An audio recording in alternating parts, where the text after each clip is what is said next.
नमस्कार, मैं हूं पीयूष पांडे और आप देख रहे हैं टाइम्स नाउ नवभारत का डिजिटल पेज। मेरे साथ जो इस वक्त शख्सियत आपको दिख रही है स्क्रीन पर, वो है पूनम गुप्ता।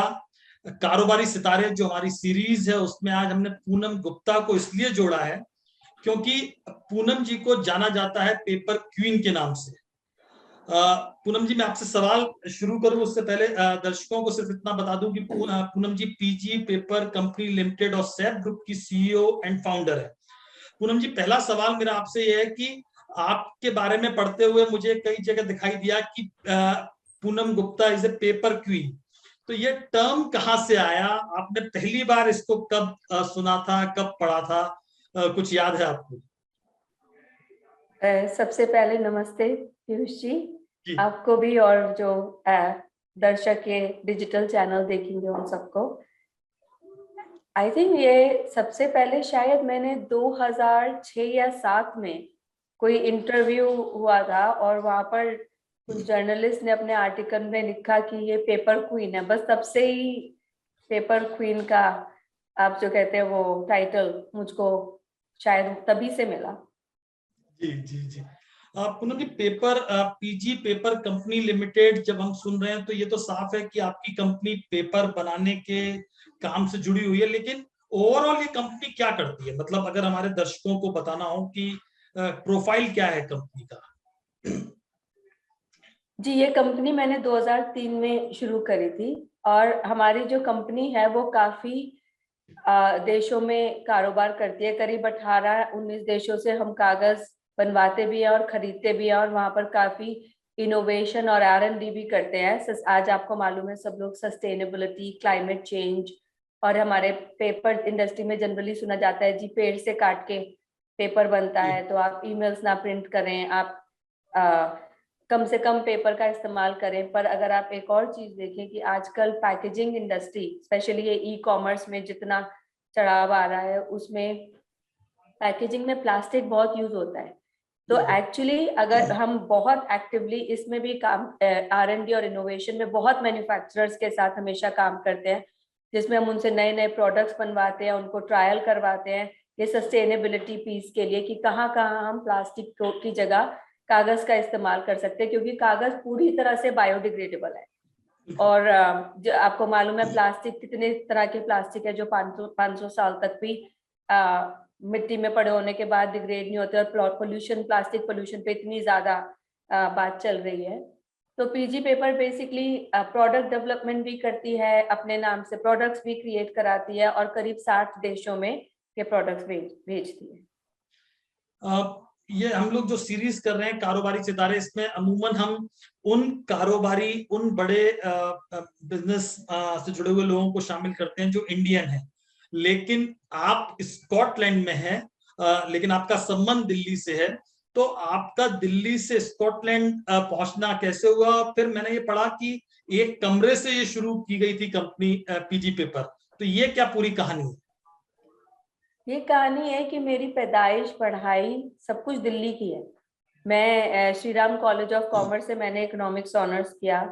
उसके बाद मैंने अपना MBA किया फोर्ड स्कूल से, और थोड़ी सी पढ़ाई उसकी हॉलैंड में भी करी, एक सेमेस्टर छोटा सा हॉलैंड में था।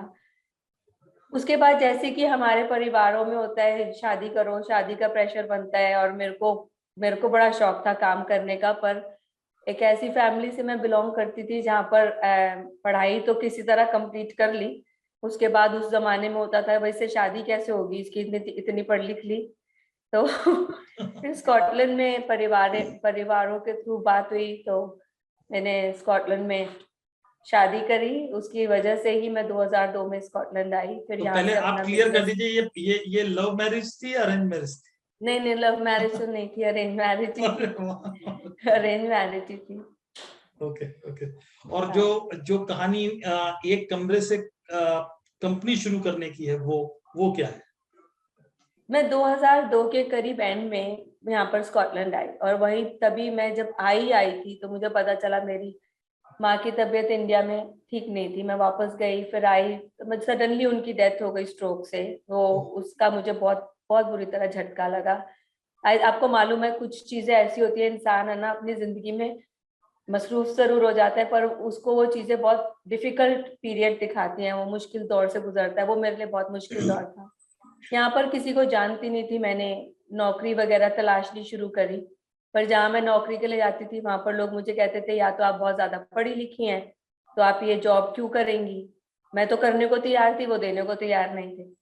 और या फिर वो बोलते थे कि है ना, आपका अच्छे जॉब के लिए जाओ तो आपका यूके में एक्सपीरियंस नहीं है, तो हम आपको ये जॉब कैसे दें डबल डिग्री होने के बावजूद। तो उस समय रिसाइकलिंग की बड़ी बात चल रही थी, मैं बड़ा पढ़ती थी, पढ़ने का बहुत शौक है मुझे। रिसाइकलिंग की बड़ी बातचीत चल रही थी उस समय, तो मैंने ये रियलाइज किया शायद इस पे रिसर्च करके देखी जा सकती है, शायद यहाँ पर कुछ है।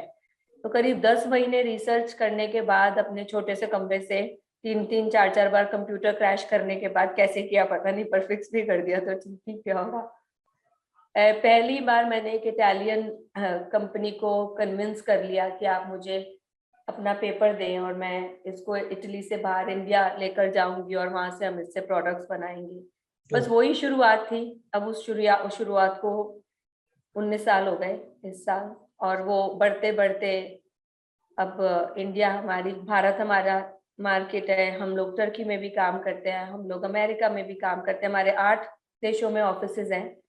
और बस। तो वो कंपनी एक कमरे से अब 18 देशों तक पहुंची, तो रेवेन्यू के लिहाज से कहां तक पहुंच गए, और अब आपका टारगेट क्या है? जब 18 देश अब आप कह रहे हैं तो अब तो आप ग्लोबल हैं बेसिकली। हम करीब 60 देशों में काम करते हैं। और हमने कोरोना के टाइम पर जैसे काफी व्यवसायों को हानि हुई, हमको भी हुई करीब 20% की, पर उससे इस साल हम रिकवर कर गए हैं, ये खुशखबरी की बात है हमारे लिए। और हमारा इस समय रेवेन्यू करीब सिर्फ पीजी पेपर का, बाकी अगर हम बिजनेसेस नहीं लगाते, करीब 700 करोड़ के आसपास है। और अगले साल इसका टारगेट है, और हम टारगेट पे ही लग रहे हैं अभी इसको डबल करने का। वाह, तो ये तो मतलब टारगेट तो बहुत बड़ा है, तो उम्मीद है कि आप जिस तरह से लगी हैं वो पूरा होगा। लेकिन अब मेरा सवाल, जो आपने कोविड का जिक्र किया कि पूरे यूरोप में कोविड का कहर हम लोगों ने देखा कि किस तरह से कोविड ने प्रभावित किया। आपने कहा कि बिजनेस भी अफेक्ट हुआ, 20% आपका रेवेन्यू लॉस हुआ। तो पूरे कोविड के दौर को आप कैसे देखती हैं, बिजनेस के पर्सपेक्टिव से भी और एज ए सोसाइटी के पर्सपेक्टिव से भी, कि वहां पर यूरोप में किस तरह से कोविड ने पूरा असर डाला? सारी दुनिया में मैंने कोविड का असर देखा। जैसे मैंने आपको बताया कि हमारी कंपनी करीब 60 देशों में काम करती है, और अगर काम भी नहीं करती तो इतने साल हो गए, बहुत देशों में हमारे मित्र भी हैं। कोविड में कुछ एक आध सेक्टर को छोड़ के सारे सेक्टर्स ने बहुत ज्यादा प्रभावित हुए हैं, सबको बहुत नुकसान हुआ है। और अगर आप यूरोप, अगर मैं स्पेसिफिकली यूरोप की सिचुएशन देखूं, तो यहाँ पर सबसे ज्यादा जो सेक्टर अफेक्टेड हुआ वो है आपका हॉस्पिटैलिटी, आपके होटल्स, रेस्टोरेंट। क्योंकि हम लोग, भारत सिर्फ 2 या 3 महीने के लिए लॉकडाउन में गया था। हम लोग यहाँ पर पिछले 2 साल में कई बार लॉकडाउन में जा चुके। और हमारे यहाँ जनरली ये जो होटल्स और रेस्टोरेंट होते हैं, छोटे छोटे परिवार खुद चलाते हैं, अगर आपने देखा हो, ये सबसे ज्यादा कॉमन मॉडल है। तो उनका तो सोर्स ऑफ इनकम ही यही है।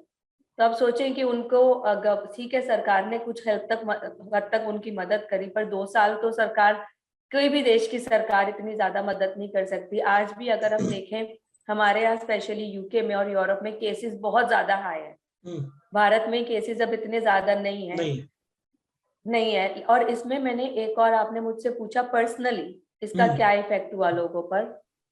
मैंने देखा इसमें पिछले 2 साल में, स्पेशली अगर मैं यहाँ के लोगों को देखूं, बहुत बड़ा माइंड शिफ्ट काफी लोगों में हुआ। जैसे लोग अब ये सोच रहे हैं कि कोविड के बाद कितने लोगों की जानें चली गई, हम जानते हैं करोड़ों लोगों की जानें चली गई पूरी दुनिया में। कि कई लोगों ने अपने पूरे प्रोफेशंस बदलने के लिए सोचा कि हमारी जिंदगी में वर्क लाइफ बैलेंस कैसे लेके आए, हमारे लिए क्या जरूरी है। काफी बड़े बड़े सेल्स मैनेजर जिनको मैं जानती हूँ, उन्होंने ऐसे जॉब्स की तरफ शिफ्ट कर दिया, चाहे उनको इनकम कम मिल रही है लेकिन मेंटल पीस है। दूसरा जो कोविड ने यहाँ पर आहत किया, वो हमारे यंग जनरेशन को बहुत ज्यादा, अभी उस पर डेटा आना बाकी है, पर मुझे अपने आप व्यक्तिगत तौर पे ऐसा लगता है कि पिछले 2 साल में मैंने जितनी आत्महत्या की खबरें सुनी, करीब 16 से 23 साल की उम्र के बच्चों में, क्योंकि वो बाहर नहीं जा पा रहे, एक फ्रस्ट्रेशन अंदर बिल्ड हो रही है। और आज की डेट में हमारे बच्चों के चैलेंजेस डिफरेंट है। सोशल मीडिया, आपको मालूम है, ये सब हमारे बचपन उनसे काफी अलग था। और वो यहाँ पर जो सबसे ज्यादा आज की डेट में बात हो रही है, ये हो रही है मेंटल वेलबींग की, कि कैसे इस पूरे कोविड ने पूरी दुनिया को तो अपने सर पे उलट पुलट कर ही डाला। उसमें हम भी लोग हैं, सारे जो लोग ही दुनिया बनाते हैं, और लोगों ने इसमें बहुत सफर किया। और कैसे मेंटल हेल्थ उनकी इतनी ज्यादा अफेक्टेड है कि अभी भी आप सुनते होंगे कितने कॉर्पोरेट चाहते हैं कि एम्प्लॉइज वापस ऑफिस आए, पर लोगों में डर इतना बैठ गया है कि वो कहते हैं नहीं, हमें तो घर से काम करना है। बिल्कुल। लेकिन मैं जब आपके बारे में पढ़ रहा था तो एक चीज और दिखाई दी, मतलब मैंने पढ़ा कि आपने कोविड के दौरान बहुत सारे देशों में किट भेजी, मतलब बहुत सारी हेल्प की।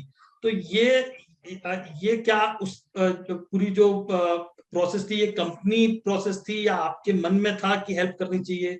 ये आइडिया कैसे आया?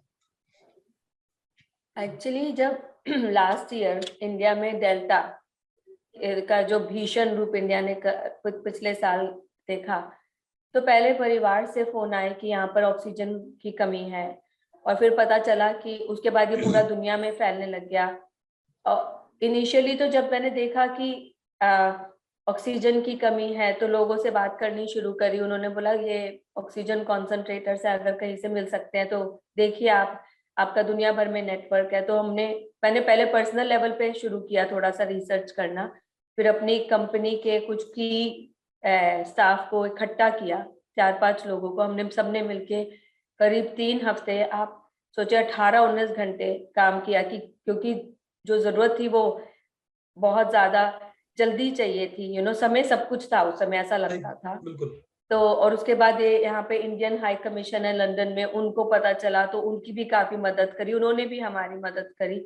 तो मिलजुल कर बहुत सारी एसोसिएशंस भी साथ में जुड़ गई यहाँ पे लंदन से और देशों से, अमेरिका से एसोसिएशंस, क्योंकि काम बहुत ज्यादा लोग करना चाहते थे। पर ये पहली बार हुआ कि लोगों जैसे जो चैरिटेबल ऑर्गेनाइजेशंस है बहुत सारी, जो कुछ मदद मांग रही थी, उनके पास पैसा था पर उपकरण नहीं थे या जरूरत का सामान नहीं था, तो उनको उसमें मदद चाहिए थी। जैसे सोर्सिंग में सब मदद चाहिए थी, प्रोक्योरमेंट में मदद चाहिए थी। और आई थिंक क्योंकि मैंने इंडिया में मेरा परिवार है, उनसे बात करके समझ कर कि क्या चल रहा है, थोड़ा पहले शुरू किया बाकी सबसे उनकी मदद करने के लिए, तो मेरे पास इक्विपमेंट थी, तो वो ब्रिज हो गया गैप बहुत जल्दी कि हमने आप कश्मीर से कन्याकुमारी तक और राजस्थान से लेके मेघालय और पूरे अपने ईस्टर्न स्टेट्स तक मदद पहुंचाई, नेपाल तक मदद पहुंचाई, अफ्रीका में बहुत कंट्रीज को हमने यहाँ पे जैसे जैसे एम्बेसीज को पता चला कि हम लोग है ना इसमें कुछ काम करें, शायद मदद कर सकते, तो अफ्रीकन कंट्रीज भी आगे आई। मेरे को अच्छा लगा कि हमने एक एक्चुअली ऐसा नेटवर्क और बिजनेस बनाया कि जरूरत के टाइम पे लोगों की मदद कर पाए। ये तो बहुत बहुत ही अच्छी और बहुत ही जरूरी पहल थी। पूनम जी, बिजनेस की बात हो रही है तो बिजनेस आपने बताया कि 18 देशों में, तो भारत में आप किस तरह का बिजनेस कर रही हैं? एक्चुअली मेरा बिजनेस 60 देशों में, 18 देशों में हमारी मैन्युफैक्चरिंग होती है, मतलब पेपर बनता है, और 60 करीब देशों में जाता है। इंडिया से मैं बहुत खुश हूँ अब, क्योंकि इंडिया से हमारा दो तरफा है, मतलब आयात निर्यात, एक्सपोर्ट इंपोर्ट दोनों है। तो इंडिया से भी हम बहुत सारे बड़े छोटे दोनों मैन्युफैक्चरर्स के साथ काम कर रहे हैं, एंड प्रोडक्ट्स में भी, मतलब जो चीज डायरेक्टली इस्तेमाल हो सकती है उसमें भी, और इंडस्ट्रियल पेपर में भी, जो आप सोचे हर तरह की जरूरत में जाता है। मेरे ख्याल से आज की डेट में हम इंडिया से करीब 20 से 25 मैन्युफैक्चरर्स के साथ जुड़े हुए हैं, जिनका हम प्रोडक्ट्स करीब आई थिंक 10 से 12 कंट्रीज में भारत से लेके बेचते हैं। और इसमें सबसे एक्साइटिंग अभी पीस है जो जिस पे मैं काम कर रही हूँ, वो है again sustainable packaging, biodegradable packaging. तो उसमें अभी मैंने इंडिया में बड़ी एक्टिवली काम कर रही हूँ। हो सकता है अभी फ्यूचर में मैं खुद भी अपनी मैन्युफैक्चरिंग फैसिलिटी वहां पर अनाउंस करूं, क्योंकि हमें मालूम है यूरोप में क्या चल रहा है, यूएसए में क्या चल रहा है, और उसको अगर हम थोड़ा सा इनोवेट करके इंडिया में बनाएं तो उसको बहुत अच्छा लगेगा। आप यूरोप में और वहां पर रहती हैं, वहां पर एक्टिव रहती हैं, मोदी जी के आने के बाद, जब से 2014 में नरेंद्र मोदी ने प्रधानमंत्री पद संभाला है, बिजनेसमैन के लिहाज से, मतलब बिजनेस वुमन के लिहाज से आपको क्या चेंजेस दिखते हैं भारत की पॉलिसी में, या मोदी जी जिस तरह से काम कर रहे हैं, जो बाहर के बिजनेसमैन हैं, बाहर के लोग हैं जो कारोबार में काम कर रहे हैं, उनका एक्सपीरियंस क्या है? एक्चुअली मैं इसमें ना एक अप्रवासी भारतीय की तरह बोलूं तो अच्छा मुझे लगे, इसमें सही लगेगा बोलना। मैं भारत से निकली 2002 में, और मुझे हर ग्राउंड लेवल पे, हर तरह पे, मतलब आम जिंदगी में और बिजनेस लेवल दोनों में फर्क नजर आता है। एक तो पॉजिटिविटी बहुत है इंडिया की तरफ। मैं, क्योंकि मैं स्कॉटलैंड में हूँ, इंडियन हूँ, यहाँ का आप कह सकते हो इंडिया स्कॉटलैंड का ऑलमोस्ट ब्रिज सी बन गई हूँ, चाहते या ना चाहते। बहुत सारी कंपनीज मेरे पास आती हैं मेरी एडवाइस के लिए, मेंटरिंग के लिए, इंडिया में काम करना चाहती हैं, कुछ बनाना चाहती हैं या कुछ वहां से लेना चाहती हैं, इंपोर्ट करना चाहती हैं। तो उनका जो एटीट्यूड है, रिस्पेक्ट भी बोलेंगे आप इसमें, कि रिस्पेक्ट एटीट्यूड इंडियंस और इंडिया की तरफ बहुत बदल गया है। इंडिया आज के दिन में लोग देखते हैं एज अ कंट्री जो काफी तेजी से डेवलप हो रही है। आईटी के लिए तो बहुत सालों से जाने जाते हैं हम इंडियंस। इसके अलावा इनोवेशन में इंडिया की तरफ देखा जा रहा है। यहाँ के लोग एक्नॉलेज करते हैं, इंडियंस भी एक्नॉलेज करते हैं, जितनी तेजी से यूनिकॉर्न्स इंडिया में आज बन रहे हैं, शायद ही दुनिया में कहीं बन रहे हो। तो सब बड़े एक्साइटेड है बिजनेसेस की, हम भी जाके इंडिया में और काम करें, इन्वेस्ट करें, कहाँ इन्वेस्ट कर सकते हैं, या हम मैन्युफैक्चर करें और नॉलेज शेयरिंग करें। तो यानी मोदी राज में भारत की इमेज, इंडिया की इमेज पॉजिटिव हुई है, आपके एक्सपीरियंस ये कहता है? मोदी राज में इंडिया की और इंडियंस दोनों की इमेज बहुत पॉजिटिव हुई है। हम लोगों को, पहले लोगों को बताना पड़ता था कि हम जैसे इंडियन, पाकिस्तानी, श्रीलंकन, बांग्लादेशी, हम काफी हद तक बहुत एक जैसे लगते हैं। तो लोगों को बताना पड़ता था, अरे हम ये नहीं है, हम इंडियन है। अब लोग खुद पूछते हैं, आप हिंदुस्तानी हो? तो लगता है, सारी दुनिया में लगता है। इनफैक्ट पहली बार ऐसा हुआ 2014 के बाद, जब मैं दुनिया में मीटिंग्स वगैरह के लिए जाती थी, चाहे वो स्कैंडिनेविया हुआ, अमेरिका हुआ, पहली बार ऐसा हुआ था, मुझे याद है कि लोग नाम से पूछते थे प्रधानमंत्री मोदी जी के बारे में। मतलब उनको पता था कि भारत के प्रधानमंत्री का नाम नरेंद्र मोदी, और उस समय लोग पूछते थे कि आपकी क्या उम्मीदें हैं इस सरकार से। तो ऑब्वियसली मैं इंडियन हूँ, अपने देश से सब प्यार करते हैं। आप दुनिया में कहीं पर भी रहो, आप अपने देश को अपने अंदर से नहीं निकाल सकते। तो मेरे को अभी भी अच्छा लगता है ये, और अभी भी लोग पूछते हैं कि आपका क्या विचार है, इंडिया इतनी तेजी से प्रगति कर रहा है, आपका क्या विचार है? मैं बोलती हूँ बहुत अच्छा विचार है, और ऐसा ही चलता रहे तो कोई डाउट नहीं है कि इंडिया भी बहुत जल्दी टॉप 5 में तो शायद आ ही गई है, सुपर इकोनॉमी बनेगी। आप अपने भीतर से देश को नहीं निकाल सकते, ये आपने कहा, ये तो सच बात है। आपके भीतर से, आपके अंदर से हिंदी भी नहीं निकली, आप बहुत अच्छी हिंदी बोलती हैं। तो ये क्या वहां रह के आपके आसपास इतने हिंदुस्तानी हैं कि आप हिंदी बोलती हैं, या ये क्या प्रैक्टिस कहाँ से होती है? क्योंकि अमूमन होता ही है कि जब आदमी विदेश चला जाता है तो अच्छी खासी हिंदी भी भूल जाता है, लेकिन आपके संग ऐसा नहीं लग रहा है। मेरे को बड़ा गर्व है इस बात पर कि मैं एक से ज्यादा भाषा बोल सकती हूँ। आपको पता है कि ब्रिटिश लोग जनरली बोलते हैं, इस बात के लिए गिल्टी कहलाए जाते हैं दुनिया में, कि वो सोचते हैं सबको इंग्लिश आनी चाहिए। मेरे को अपनी मातृभाषा से बहुत प्यार है, मेरे को हिंदी बोलना बहुत पसंद है, और जिससे कि मैं अपनी हिंदी अच्छी रखूं, कभी किताबें भी पढ़ लेती हूँ, कभी इंटरनेट पे पढ़ लेती हूँ। मैं अपने बच्चों को भी कोशिश करती हूँ घर में हिंदी में बात करूँ, वो भी मेरे से बड़ी खुशी से हिंदी में बात करते हैं, क्योंकि मैं जिस जगह रहती हूँ वो जनरली प्रेडोमिनेटली ज्यादातर सारे यहीं के लोकल लोग हैं। मेरे ख्याल से वहां पर 1 या 2 इंडियन फैमिलीज रहते हैं, बच्चे तो बहुत ही कम है। तो उनको रहता है कि अगर हम मम्मी से हिंदी में बात करेंगे तो कोई समझ नहीं सकता, तो ये हमारी स्पाई लैंग्वेज है। मेरे को अच्छा लगता है हिंदी में बोलना, और जहाँ मौका मिलता है, मैं जब इंडिया आती हूँ इनफैक्ट और बिजनेस मीटिंग में भी जाती हूँ, तो मेरी कोशिश यही रहती है कि मैं हिंदी में बात करूँ। वाह, ये बहुत बहुत शानदार, बहुत अच्छी बात है। आपने जिक्र किया कि 60 देशों में कारोबार है, तो वो तो इसका मतलब है कि आपकी व्यस्तता बहुत रहती होगी, आप बहुत बिजी रहती होंगी। तो इसके बावजूद आपके शौक क्या है और उन शौक को आप कुछ पूरा कर पाती हैं? बचपन में बड़ा शौक था सारी दुनिया घूमने का, वो शौक तो मेरे बिजनेस के थ्रू पूरा होता चला जा रहा है। मेरे ख्याल से मैं बहुत सारे देशों में घूम चुकी हूँ, और जाना ही पड़ता है बिजनेस के लिए। मुझे बड़ा अच्छा लगता है किसी स्पेशली किसी नए देश में जाना। इसके अलावा मुझे पढ़ने का शौक है। मैं बाय नेचर बड़ी क्यूरियस हूँ। मुझे हर चीज के बारे में जानना है, चाहे वो टेक्नोलॉजी हो, चाहे वो कोई नई इन्वेंशन हो, चाहे वो स्पेस हो। तो कभी भी जब मेरे को मौका मिलता है, मैं कोई एक टॉपिक उठाकर उसके ऊपर पढ़ते चले जाती हूँ कि मुझे पता होना चाहिए। और ये शौक पूरे हो जाते हैं, टाइम निकल जाता है। मैं कोशिश मेरी रहती है, ये मैंने अपनी गलतियों से सीखा है पहले, कि अपने लिए कभी ना कभी वक्त निकालना बहुत जरूरी है। और मेरी 2 बेटियां हैं, 14 और 16 साल की, तो मैं उनके लिए उनकी मदर हूँ। लड़कियों के लिए उनकी माँ रोल मॉडल भी होती है, उनकी दोस्त भी होती है। वो एज पर है, तो मैं कोशिश करती हूँ उनके साथ भी टाइम व्यतीत करना। और मेरे को याद है जब बचपन में वो छोटे होते थे और मेरे को बिजनेस ट्रिप्स पे जाना होता था, तो मैं उनको अपने साथ ही ले जाती थी।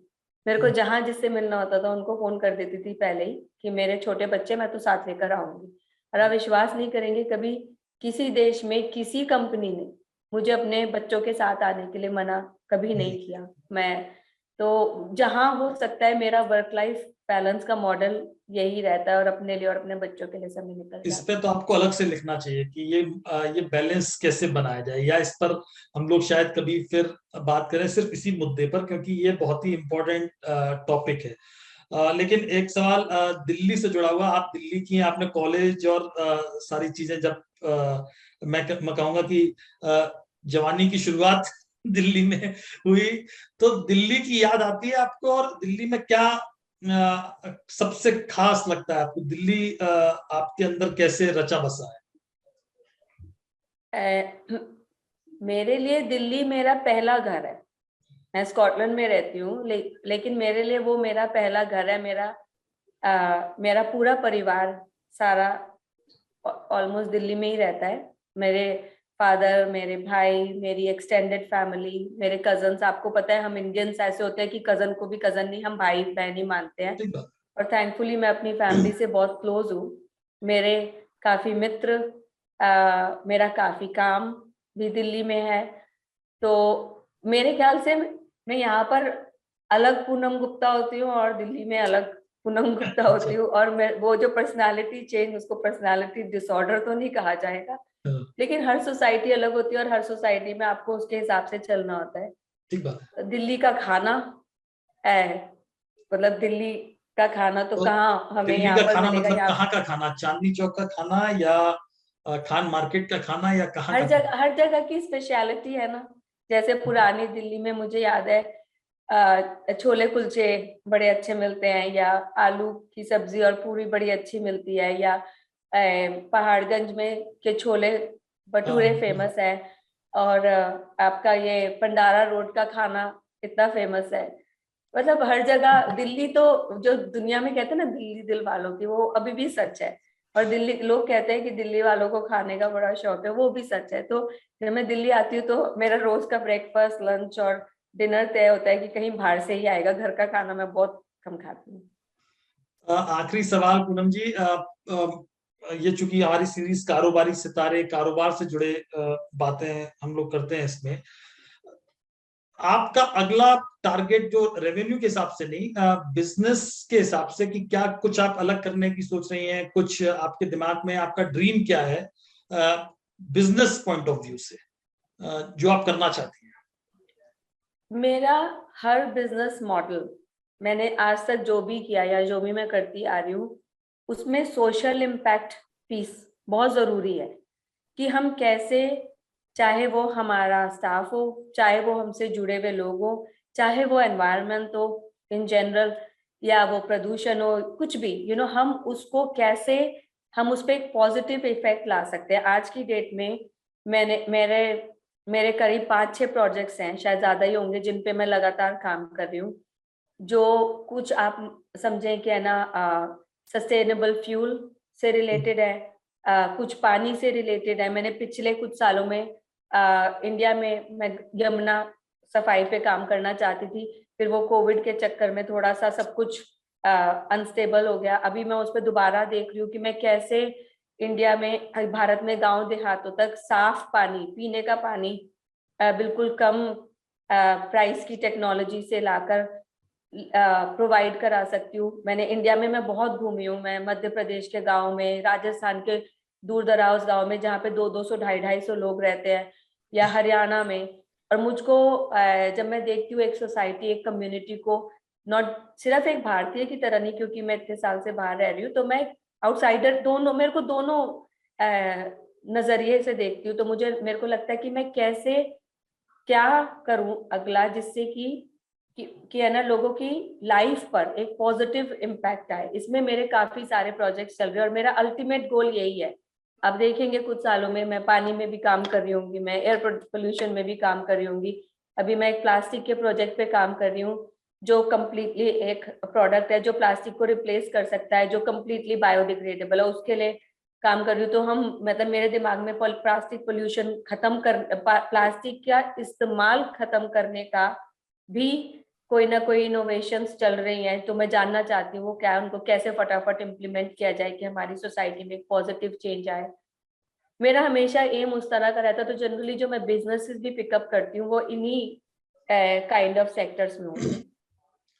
तो आपने बहुत अच्छी बात की, और मैं तो कहूंगा कि जिस तरह से आपको पेपर क्वीन का टाइटल मिला हुआ है, आपको वाटर क्वीन का भी टाइटल मिले, क्योंकि पानी की समस्या भारत में बहुत ज्यादा। और यमुना का आपने जिक्र किया, यमुना बहुत सुधार की जरूरत है यमुना में।